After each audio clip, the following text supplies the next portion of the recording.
2 today at a minute or 2 to 2. And the dragon will come when he hears the drum at a minute or 2 to 2 today at a minute or 2 to 2. All right, folks, thank you. Please have a seat. No, Class, let Dr. Fry have your attention, please. Thank you. all right, class, folks, can I get some volunteers up here? Okay, who's here in class? Nick, where's Cameron? David, Taylor, Dylan?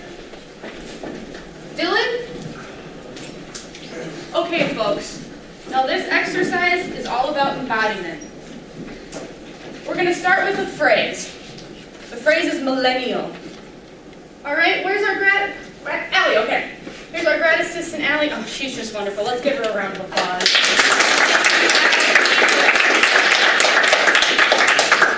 Okay, folks, the word is millennial. Let's write that down, Allie. Now I want you to give me a one-word response that makes you think of millennial. Anything. All right, come on, folks. I need something. Smart. Smart. Allie, let's put that down. Anything else? Busy. Busy. Technology. Technology. Misunderstood. Misunderstood. Soft. Soft. Lazy. Lazy. Entitled. Entitled. What's another word? I heard selfie. Student debt. Student debt. Privilege? I think privilege is a good one. All right, folks, anything else you can think of? Overworked. Overworked. Overjudged. What was that? Overjudged. Overjudged. All right, anything else before we begin? Okay, All right, class, with this exercise, can you get in kind of a half circle for me here? Perfect. Now I want you to embody whatever phrase or word here that I choose, okay? And whatever you think privilege looks like to you, embody it, one at a time. All right, let's go, come on. Get somebody in there. Good, love that. Great. You know, can we get some different levels in here?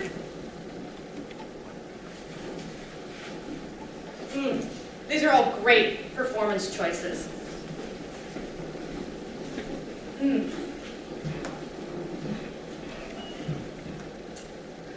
we see this, your audience?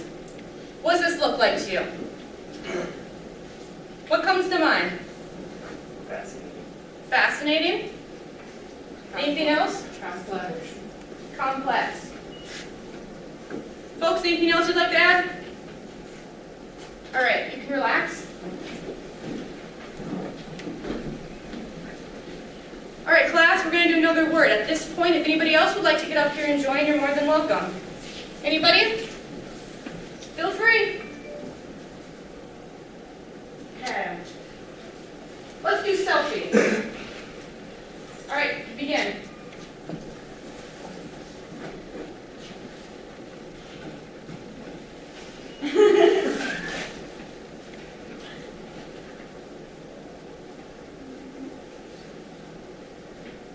All right, class. Does this make you think of Millenial? What about it makes you think of millennials? What was that? Phones. Anything else?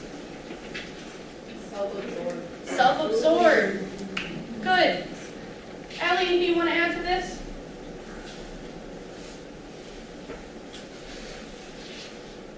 I want to say fake. Yes, I agree with all of this. All right, class, you can relax. Should we do one more? Anybody? Last chance. How about soft? Let's start with soft. Let's get some different levels in there though. Maybe get a little closer. Love this. Yes, great performance choices right here. Now remember, this is not a script. This is full and pure embodiment.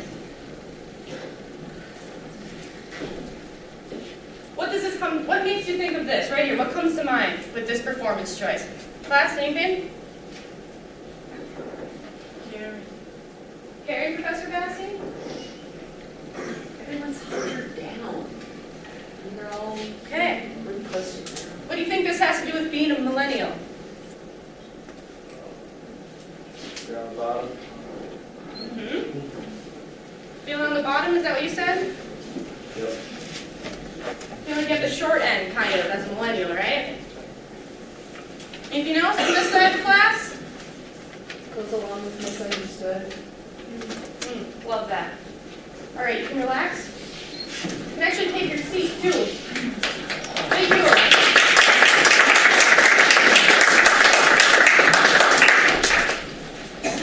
So class, does anybody know what this is called? This is called image theater. Tammy, what is image theater exactly? Image theater is when people use their bodies to create kind of a sculpture that when the sculpture is put together, it seems like a conversation between bodies. And the conversation is larger than any one body. Love that. Love that. Class, you can do this for a living. This is an option besides doing your typical presentations in the workplace. This is an alternative. And it's a great way to get your audience engaged. You know, I get paid good money to do this. And image theater is a great way to understand some of the issues that are going on around the world. So I would just like to leave us off on this. I'm not here to teach you how to think, but I am here to give you ways to think. And on that note, Can I get my colleague of performance studies, Jen Tudor, down here as well?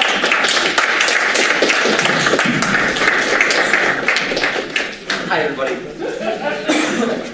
So I really appreciate that my colleague, Professor Spry, started us off today with the old warm-up, because I think what's really important in education and performance especially, it's that connection between the body, the physical motion, the movement behind the actions, and the mind that actually decides to do these actions. So we were connecting the words on this chalkboard to actions. Now, with the word selfie, you can kind of tell that was going to be a selfie. But when you hear soft, in your mind, do you imagine people huddled over on the ground, or somebody getting held by a friend? That's not, it's interpretation. And that, when you have the body come into play, so many different interpretations can come about, which really just, it enriches the entire experience. And I think a good part of pedagogy and teaching that goes on today, it's missing an aspect of play, which is what we try to get in performance studies with these warm-up exercises. Get your body moving, get the heart beating a little bit, and get you out of your seat. I know sitting in the seats for however many hours a day during classes can kind of drag on, make you fall asleep, because it can be a lot. But when you start to bring together the body and the mind, the whole person is engaged in the learning experience. And I think that is when magic really happens. Now, some more traditional schools of thought on pedagogy really, they don't like the idea of play, or the idea that teachers are meant to, or teachers entertaining. They don't like that. They don't like that idea. Because for some reason they think that entertaining is deficient. But we ask our students, we ask you all to entertain ideas, theories, concepts on a daily basis. And why not have a little bit of fun in the process? And really, when you bring entertainment in, everybody can engage in this pedagogical experience in such a different manner. And you can see all the different interpretations of these words that come up on the board that mean millennial. And it's going to be different from Professor Bassi here to myself to Natalie, grad assistants. We all have different interpretations of these concepts. And when you are able to combine the body and the mind together through workshops like this, you start to see the world in different ways. Now, performance in the workplace is it's an interesting concept, because you don't really know what to expect on your first day of college work. You kind of just, you have these roles that you're given when in the interview, you hear you're going to have to be working 9 to 5, 5 days a week, and you'll have your specific tasks, but how do you perform those tasks? How do you know how to perform those tasks? You watch other people, and you kind of imitate them. That's how I started teaching. Is I started imitating some professors and teachers that I really liked, and the methods that they had in teaching me. And I tried to utilize them in my own classrooms. Some of them worked, some of them didn't. And I had to play around with them, to toy with them, to fit into my learning structure that I have nowadays. But a big part that goes into it is knowing the space in which you are performing. So when you're in the workplace, you have to know your space. You have to know the ins and outs of the situation that you find yourself in. When you're in the school, you have to perform as yourself. You sit in the desks, you respond to the professors when they ask you questions. You know your roles as students because you've been adapting to that. When you're going out in the workforce, as many of you are likely going to be doing in the next few years when you graduate, you will have to adapt again. You're going to have to find the mannerisms, the methods in which you perform your role as a worker. Is there anything else that you can think of?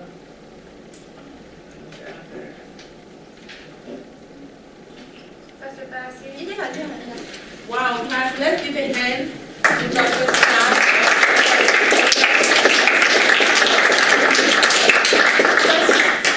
Beautiful stuff, beautiful stuff. Class, you know, school is life. And what we do, we're so caught up in this selfies all the time, selfie. We lose sight of what's real, what's important, and that's conversation. You know, to talk is human, but to listen is divine. You know, I started the Global Leadership Academy a few years ago, and some wonderful student has come through that. And I have to tell you, I learned so much from students. I learned so much from you. I don't teach you, you teach me. And that's what life is about. That's what learning is about. There's not one way to learn. So many of us, so many of you sitting here, you just go through school without school touching you. You know? You're just passing through, always ready to get that A, but what have you learned? What can you take away? When you go to that interview, when you go to that job interview, what they don't look at your resume, it's just a piece of paper. What can you provide? What can you give them? It's about the humanity. You serve with humility, you know? So that's what Global Leadership Academy is about. You learn the world around you, not only the little corner across, what is it, Wisconsin? Yeah. Most of us don't even know the capital of Wisconsin. What is the capital of Wisconsin? Okay, well, that's as far as some people have. I mean, there is no script for teaching, and just like life, there's no script for life. So that's important because people don't care how much you know unless they know how much you care. So don't let perfection be the enemy of the good. You hear me, class? Yeah. I will pass you. I will pass you. Man, just the love. We need a human moment in the midst of all this. We need a human moment to serve humanity. Don't go through life just to go through life. Be conscious of how you're going through life. Let school touch you. Learn something. What have you learned today, class? Yes. Look at the glass half full, not half empty. Wow. Look at the glass half full. What does that mean to you? To see the successes in my failures. I always say, F is not a failure, it's fight for future. Fight for future. Yes. Hello is a professional skill.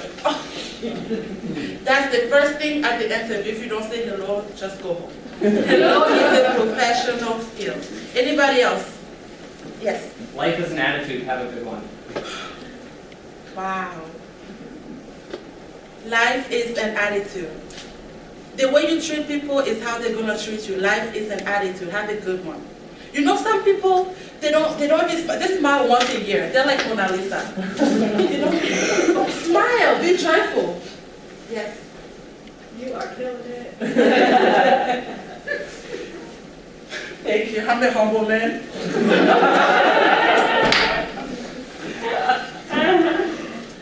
It's so important. All of us can be leaders, you know. Leaders are not, were you born and then all of a sudden it says, leader on your forehead? No. Leaders are made. Everybody is a leader. And good leaders and good followers also have to be good people.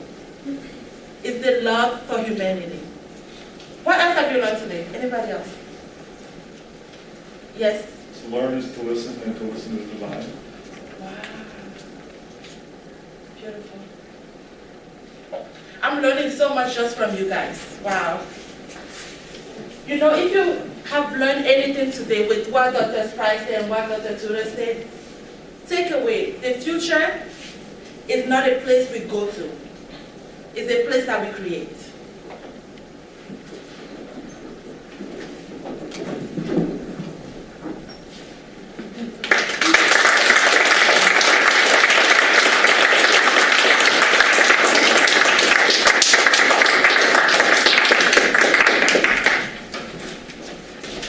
Nice boots, Dr. Scott. Well, I had to embody Dr. Fry.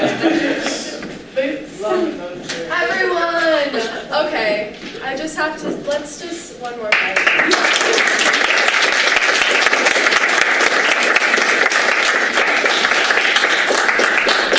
So, for those of you who have had the privilege to take a class with any of the professors that were embodied here tonight, what did you think? Yes. If you haven't taken a class with any of these three, you need to. Cool. Yes. You basically just took a class with Professor Bassey, that's for sure. Okay, so what I want to do is I want to invite Dom to the stage and also Cam because you did a performance today. So we're going to invite everyone, all the performers up to the stage. And the main reason that we engage in this crazy wild thing called performance studies is to create a discussion about what was just embodied, about what was just spoken about. And we like to talk on what we learned, what we got out of this experience, how it may have swayed you a little bit. So this is your time to ask them any questions that you would like about their process, anything, you know. I know some of you were there for Cam's performance today at the Husky Showcase. So if you have any questions pertaining to that, he's also a wonderful performer. So if you have any general questions to go any of their way. Yeah. I just, before I ask my questions, let's give these three a round of applause because they performed professors that are in the room tonight.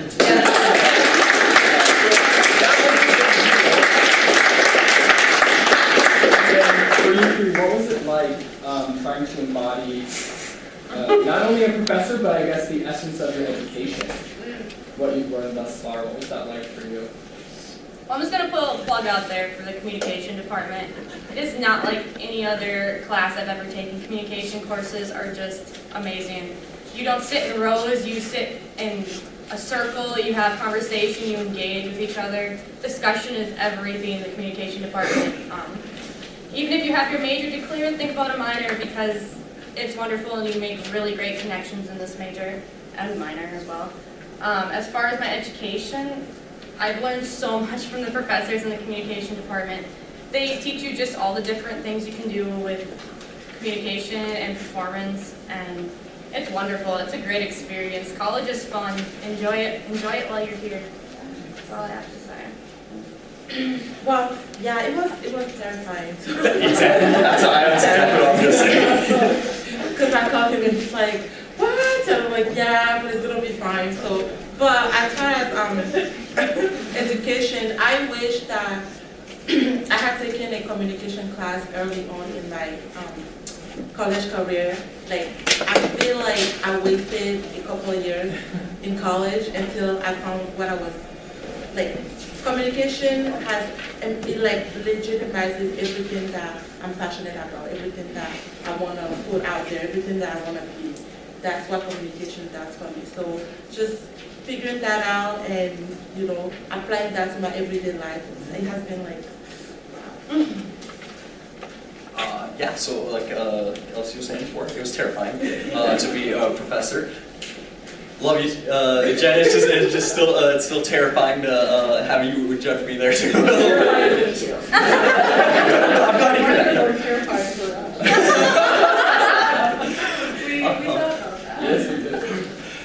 As for my education and communication studies department, I'm not a traditional student in the sense that I'm doing this as education to get a job. I really thought and found communication studies to have the skills that are necessary to be the person that I want to be. To have the skills to be able to be in front of people and talk, to have the ability to quell some interpersonal conflict that may happen, conflict in the workplace. Any skill that includes, or any situation that involves communication, there's essentially a class for it. And it's something that you should look into. If you want to look into nonverbals or listening skills, we've got classes for both of those. But I wanted to do this kind of as a thank you to some of our professors, because I've only been here for 2 years and I'm leaving in the next month. And I wish I could have had more time with all of you, like the students and the professors. Like I think there's so much more that there is to learn, and I think that what I really wanted to do was to share that with all of you. And I want you to recognize that, yeah, you know, if you're going into the STEM program, stuff like that, more power to you. My brother's an engineer. I was on the track for a while there too, and that's just not me. But these skills that you learn in communication studies, just as applicable in engineering as they are in nursing, as they are in PR, in English, and teaching, everything. You can use it pretty much anywhere. And employers love it that you have great communication skills. How many have taken or are currently taking 192 right now? Communication's not like that, I promise. The rest of the classes, 192 probably feels like it's never going to end, and we all felt that. It is just like, it's like paper after paper, article, no offense, sorry, but 192, it does. Try taking 210 or another communication class, because it's a totally different aspect. 192 might kind of feel like, but try another communication class, because you will learn so much more and be so much more engaged with the major as a whole. It has so much more to offer than what you get from 192. So just give it another try. And 210 definitely counts for another goal area, I believe. I'm sure a lot of you are trying to, goal 6 is trying to cross off a lot of different goal areas. Goal 6, try to do that one. One thing that I love about the communication studies department is how, like, my cohort, they're like the most amazing people. And I wish I'd met them earlier, like I said. Like, we take like a few classes together and we just go from class to the other, and the way we support each other, like, it's just really amazing how we build the community. So that's one of the biggest things that I love. I just have to give you like hands down. We've had all 3. So I'm currently taking 210, 310, and 410, which is awesome. And you guys did an awesome job. My question would be is not necessarily for like what it's like with the professor, what's it like with your students within the communication classes? Not 192, but like 210, 310. It's relaxed. We have meaningful conversations a lot of the time, especially with the concepts that you learn. I know my first class on campus was interpersonal communication, and that's just a relationship class, essentially. You're learning how to talk to your friends, how to talk to your family, and talk to significant others, and the ways in which that can go really well, and the ways in which it can go really wrong. And when you start examining the communication, you recognize your own patterns. And you're like, shit, I really suck at Communicating? listening. All these little things that you wouldn't think about unless you actually examined the material a little bit more. And that's Well, communication too, in like 210, 310, 410 classes, any communication class, Millennial, it might just seem like it's a word, but everything else you came up with for Millennial is what the major is about. You take that word and you're just diving deeper into it, figuring out what does it really mean to be a millennial? Why are you a millennial? What makes you a millennial?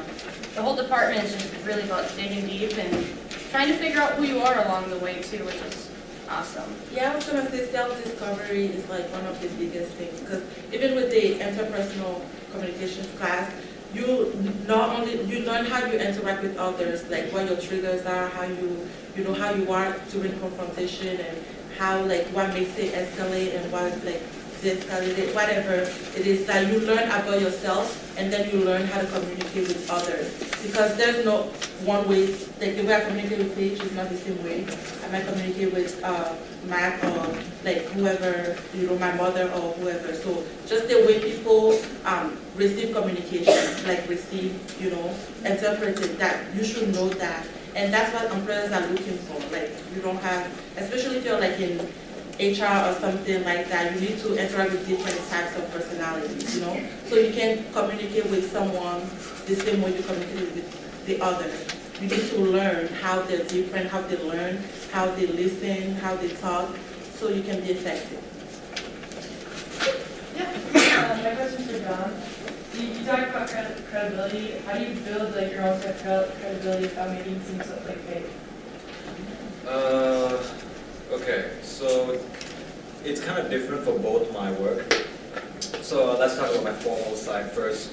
So being the PR director of my dad's company, the first thing that happens to you when you walk into that door is when they look at you, got like engineers who are like 40, 50 years old, and then they look at you and you're like 16 years old wearing a suit and like, I'm representing my dad.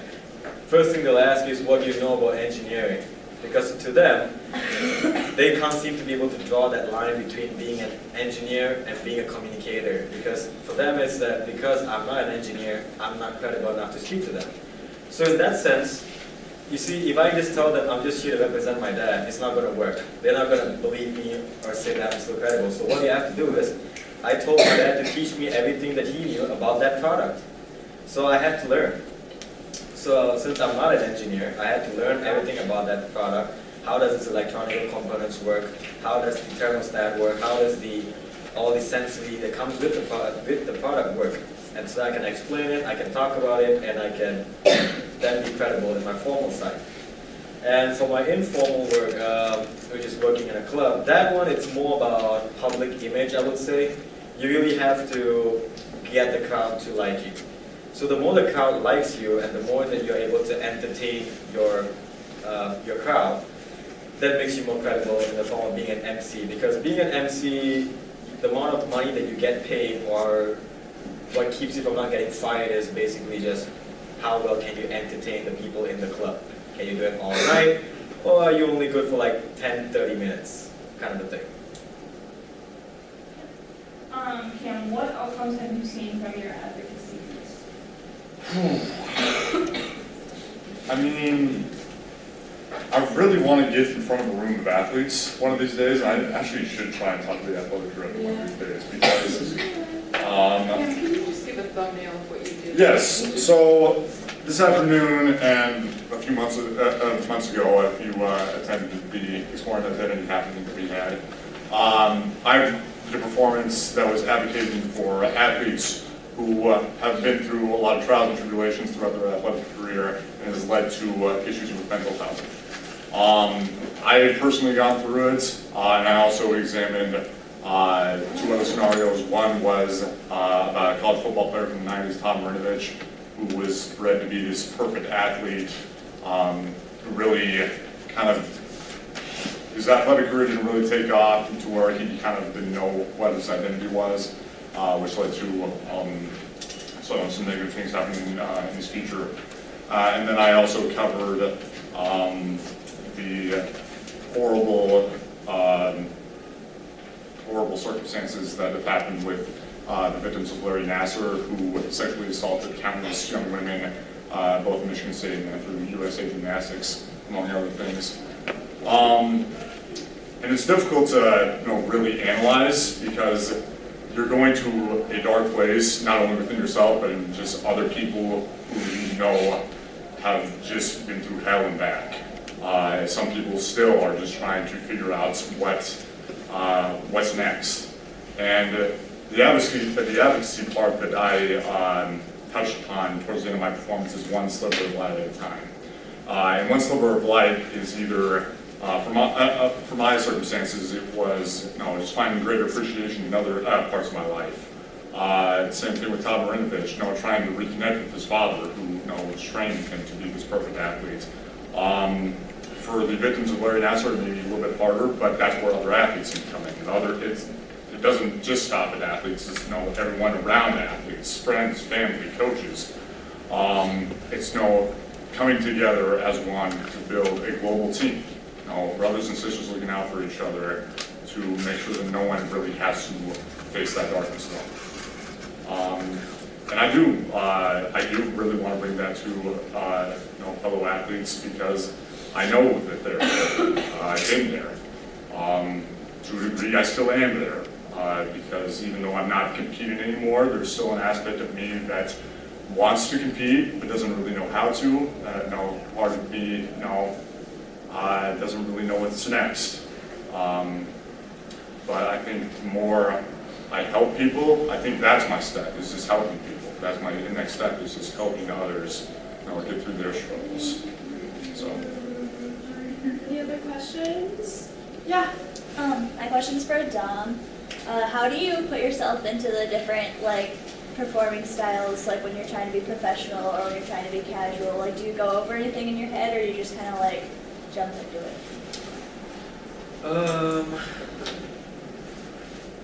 I can actually honestly put it, when you first try to do it, you kind of have to it's like this program in your brain in that sense, okay, time off this switch and on this performance switch. But as time goes on, you kind of just get used to it. So you adapt yourself to it so well that your mind you're able to just switch left and right whenever you want to. But it does take time. That's one thing that I can definitely say about performance. It doesn't just come in a snap. You have to really practice it, and you have to really work hard on it and make it a part of you in that sense, so that it blends along well with you. Otherwise, it's very obvious that you're not doing well and you're faking it. So you really have to really play your character well, practice it many times, and get used to that idea yourself. Because if you don't believe in it yourself, it's not going to help you in any way.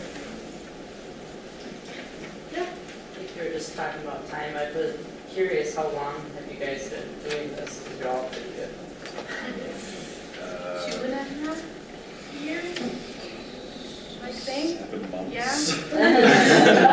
I saw your other performance here.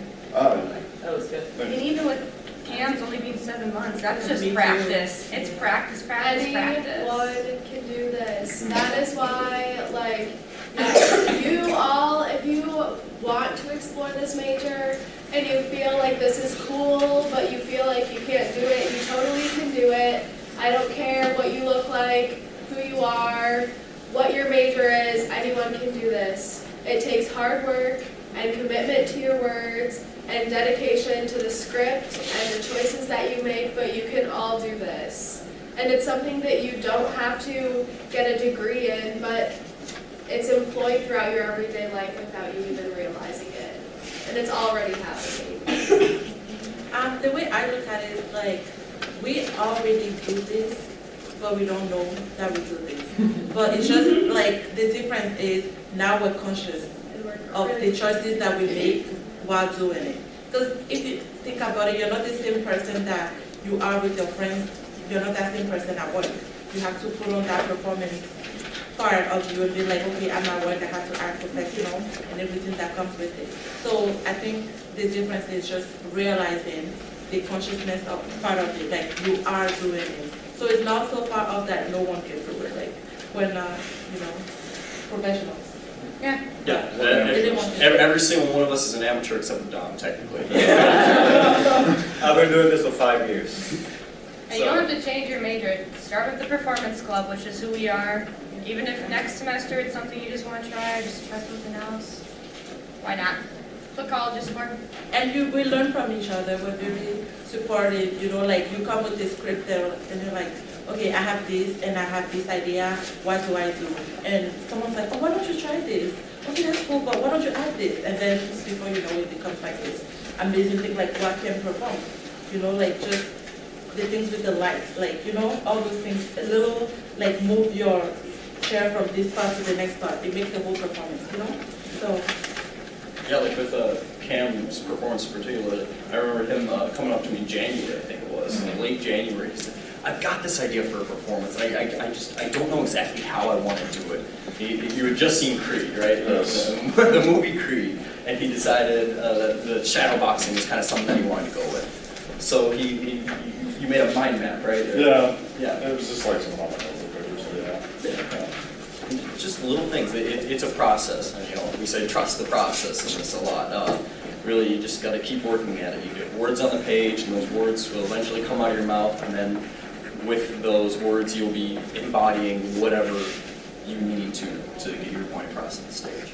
The Performance Studies Club really is an extension, and it's totally student-run. It's an extension of what we do in the other classes in communication studies. Focuses on what we do in performance studies in particular, but it also, as you can see, incorporates intercultural communication, interpersonal communication, rhetoric, etc. Just so it happens that Jen and I teach performance studies courses, but you get an incredible, well-rounded, very marketable major for your communication studies. Are there any other questions for our performers? Yes. What aspects of, why did you pick the aspects of the professors you did? That takes taking many of their classes. Embodiment isn't like imitation though. I just want to make that clear. Embodiment is what performance is. Embodiment is how you envision something or a situation. So my embodiment of Professor Spry, that's what I think of. I think of the fact that she's always saying, all right, folks, class, let's go. She snaps her fingers. That's what I think of. But it just takes a lot of classes with them. It takes pieces down, I guess. Yeah, you get the mannerisms down. That makes the visual aspect, embodied. But then it comes down to like finding, does this fit what Professor Tudor would say? Like yes. He even has your blue hair. That's another physical aspect, right? I tried to, I had an interview. I sat down with Professor Tudor for about a half hour and I recorded it and I just kind of listened to it a few times and I tried to see things through her eyes as best as I could and her perspective on pedagogy and performance. And that's what I came about. And for me, it was about what I learned from the class and what I learned from it. And almost 90% of what I said is what he says exactly. Because he is quotes back to back to back to back. Like you can write a whole book of touches of inspiration. Right. Just like the one sprinkled throughout. Exactly. Like we all have this 20-page things of everything that he says in all his semesters. So just those things that inspire me and make me learn better. And I know that you three really wanted your performance to be interactive and to be something that students could really be like, oh, what's going on? What is going on here? So I think that was also partly why you chose to perform the parts that you chose to perform. Is that right? Yeah, professors don't have to be scary. Yes, oh my gosh, I can't be talking to them or whatever. In communication studies, I don't know about other majors, but in communication studies, it's not like that at all. They're very relatable, and they know how to communicate. So, it's just like that, yes, you have to do work, yes, you have to write the papers because you have to graduate, you have to do all those things. But it's just they're so personable and they really, really want you to succeed. They really want you to learn and to move far in life and whatever that means to you, they want to support you. So. They're not just your professor, they're your mentors. Any other questions? Do you have any tips for when you feel like you didn't perform well? I did an impromptu in class and I picked myself apart for days. But I had people stop me that I don't even know that said, I can't believe you did that. But I didn't come in very well. No, I don't want to go back up there. I think we could all speak on that. I think that we could all speak on that. Yeah. Just the one when it went up there. Yeah. Okay, we have 5 minutes. So let's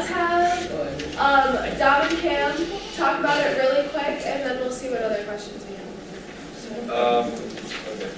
So like back home, I also do public speaking as well. I get hired from schools to come and perform because I actually used to suffer from social anxiety disorder as well as claustrophobia. I know I'm sitting here performing, but I had the fear of public speaking and I had the fear of people. But even though I've already overcome it and I'm performing nowadays, every time I get on stage, for that first few seconds I get on, and for that first few seconds I get up. That is the only time that nervousness ever does come back to me. But when you get that question of, what if I didn't do well? Last semester, actually there was one time, the first time I met Matt last semester actually, I asked him, because he asked me, Dom, do you want to perform on stage? And I told him that I was too scared that, I do not know anyone here. I said, what if I do bad? First thing he told me was, trust the process. That is where I got that line, trust the process. Matt told me, it doesn't matter what happens on stage. Whatever you do, you did your best. And the rest is just to rest. Just trust the process. I mean, I probably ranted to everyone here because I did not have lights for my performance today, and that was a big part of my performance a couple months ago. But no, everyone's just kind of reassured me, no, you're going to be fine. Your words are good enough. And once I got into just the mindset of just trusting my words, not just not worrying about the lights, not worrying about the performance choices, and just trusting my own words, trusting my own thoughts, trusting my experience, my practice that I've done with this, that was what helped me just, for lack of a better term, nail it.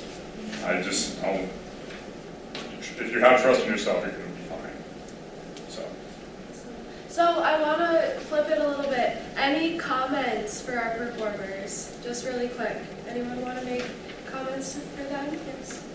Everything that you said literally brought back like little images of me in class with Bassy. Because I remember like my first week of class with Bassy just brought me to tears and just brought it all back. So it was wonderful. Anyone else? I'm going to make one comment here. I don't know if we're going to do this afterwards. So on April 23rd, we have our Monday meeting. It's going to be the last Monday meeting of the semester here, 12 to 1 p.m. in Riverview, room 106. We're having elections for positions in our club next year. So if you have any interest in being part of the club, or if you want to have any say in what the club's going to look like in the future, please show up to this meeting. Contact me. You have on the slips that you filled out for extra credit. As well, back here. Yep. If you want to be a part of our email list, not only for next year, please mark it on your piece of paper so that we can get you included on the list and get you included in everything for next year. Okay, well everyone, thank you so much for coming